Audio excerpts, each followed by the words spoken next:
Good morning. We are back to continue our 100 Days to Brave journey. We are using the book of daily devotions as written by Annie F. Downs to help us become our most brave, our most courageous, our most confident selves. I did obtain the book from Amazon. You can do the same, or your local bookstore, or check it out for free at your local library. Or don't do any of those things and just continue to follow along with me because I'm reading the daily devotions live every day. And by live, I mean it's my first time reading it when I do it here on camera. So we're in today 77 of our 100-day journey. We are in the section of the book, Brave Enough to Pursue Healing. Healing is often a choice. Let's get into day number 77. Healthy people think about other people. Jesus replied, "Love the Lord your God with all your heart and with all your soul and with all your mind. This is the first and greatest commandment. And the second is like it. Love your neighbor as yourself. All the law and the prophets hang on these two commandments."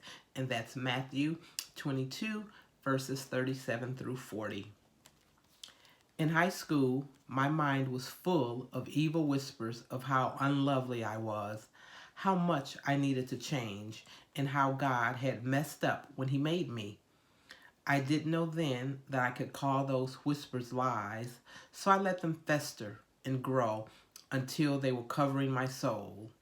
And I lived like that, in self-hatred, for years. Once, during my sophomore year, my mom was taking me home from soccer practice and asked me a pointed question. "How do you think you can love your friends if you don't love yourself?" I was puzzled. Who cares if I love me? I thought. I remember genuinely considering that my mother did not know what she was talking about. Shocking, no mom ever. A teenager thought she knew best. She didn't push me. She just let me mull over her question in my mind. I don't know that I even answered her. If I did, it was something teenagey like, "Oh, Mom, you don't even understand how much I love my friends and I love God, and that's all that matters." And then I probably got out of the minivan and took my sweaty soccer self, sat on her beautiful couch, and waited for her to cook dinner for our family. So what I'm saying is, I was a real pleasure as a teen. That conversation has stuck with me for all these years. And as I grew up and God rescued me from many of those lies and taught me how to fight for truth, I realized that my mother was right. While we are capable of loving others to some degree, even when we are drowning in self-hate, there is a freedom and love that comes with following the second greatest commandment. To love someone is to believe in them. When someone believes in you, it changes everything. How you carry yourself, how you treat others, how you live day after day. You can give that same gift to those around you. My mom was right. You have to love yourself to love others well. Jesus said it himself. Love others as you love yourself. That's something worth thinking through. If you're truly being brave and if you're truly pursuing health, you grow up to love yourself and you love other people out of that. Healthy, brave people love other people. Do you love yourself? Do you see yourself the way God sees you? Do you recognize how absolutely lovable you are? Because when you do, when you see all that truth, you can't help loving your neighbor. Alrighty, day 77. Healthy people think about other people.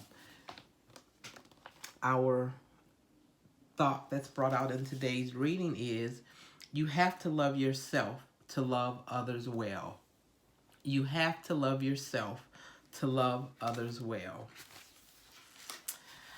Okay, our call to action for day 77. Be brave. Look back at the title of today. Healthy people think about other people.